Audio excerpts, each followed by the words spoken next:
Tanam kendil di kuburan bagian kedua.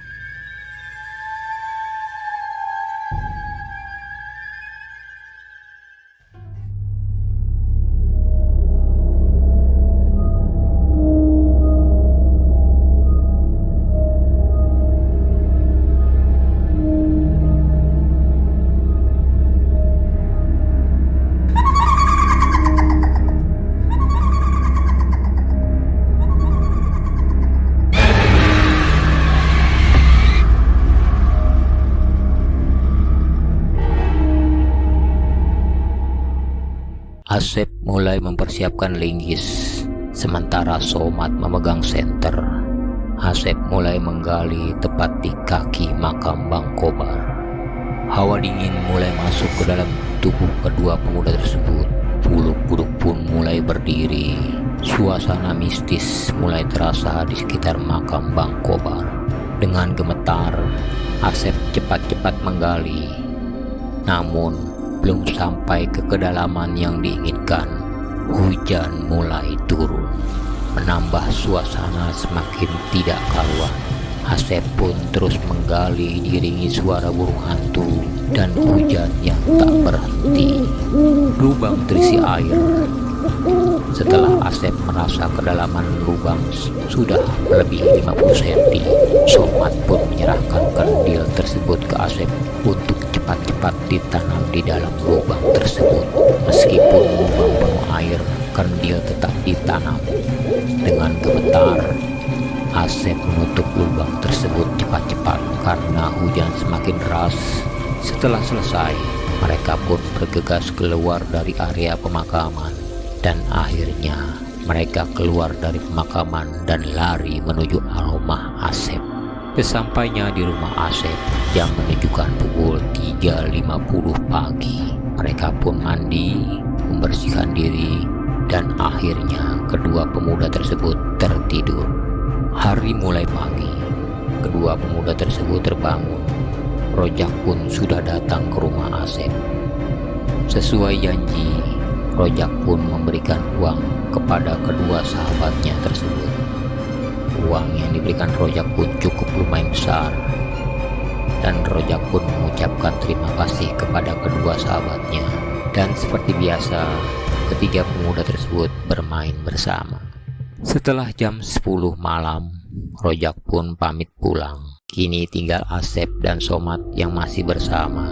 Somad mengajak Asep untuk menginap di rumahnya karena keluarga Asep sedang pergi keluar kota, dan Asep pun setuju. Kedua pemuda tersebut menuju rumah Somad. Rumah Somad terletak di paling pojok dari lingkungan tersebut. Di sebelah rumah Somad ada sebuah kali kecil. Di dalam kamar Somad, seperti biasa sebelum tidur mereka ngobrol. Setelah terasa mengantuk, mereka pun tertidur.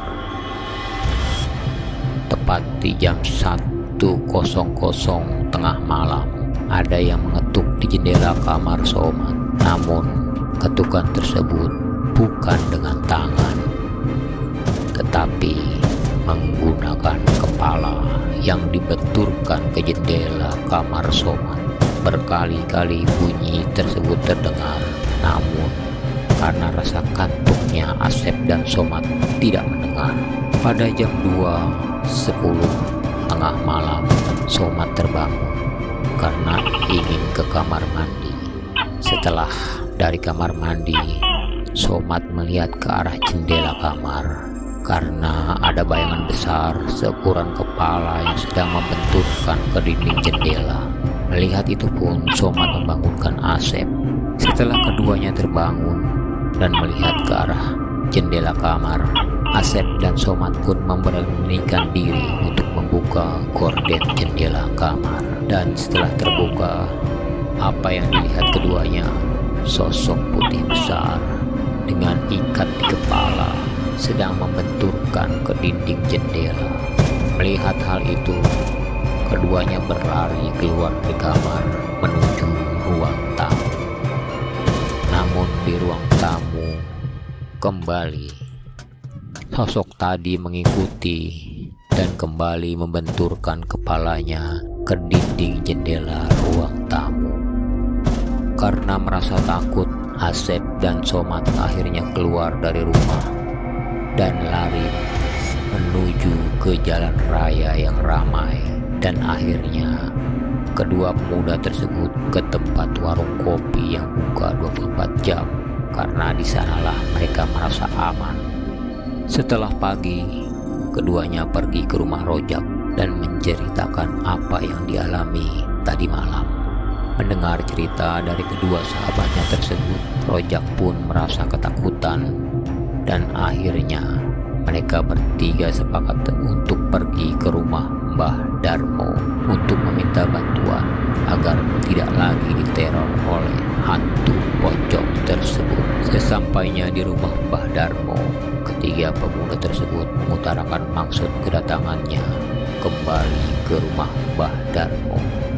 Dan yang paling mengagetkan yang diucapkan oleh Mbah Darmo, bahwa hal tersebut adalah resiko dari menanam kendil di kuburan, karena penghuni kubur merasa tidak nyaman dan terganggu. Namun ada cara untuk tidak lagi diteror oleh penghuni kubur tersebut dengan cara mengambil kembali kendil yang sudah tertanam tepat pada malam Jumat dan membuangnya ke sungai. Mendengar saran dari Mbah Darmo, ketiga pemuda tersebut saling berpandangan. Akhirnya mereka pun harus menerima saran tersebut, karena hanya itu satu-satunya cara agar kembali tidak diteror. Sekembalinya dari rumah Mbah Darmo, mereka pun sepakat untuk kembali menggali dan mengambil kendil yang sudah ditanam tersebut. Tepat pada malam Jumat, ketiga pemuda tersebut pergi ke pemakaman untuk menggali dan mengambil kendil. Pada malam Jumat kali ini suasana gerimis. Mereka pun menggunakan jas hujan. Suasana mistis mulai terasa ketika memasuki area pemakaman. Suara burung hantu dan wangi bunga kemboja yang ada di pemakaman menambah suasana semakin mistis. Bulu kuduk mulai berdiri, jantung berdebar melawan rasa takut. Sampai di makam Bang Kobar, Asep dan Rojak mulai menggali, sedangkan Somad memegang senter. Sesekali Somad menoleh ke belakang karena perasaan ada yang tidak beres. Dan benar saja, tampak dari kejauhan bayangan putih berambut terurai mengawasi dari atas batang pohon dan mulai tertawa melihat apa yang dilakukan oleh ketiga pemuda tadi. Melihat hal itu, tubuh Somad semakin gemetar dan kaki pun terasa lemas.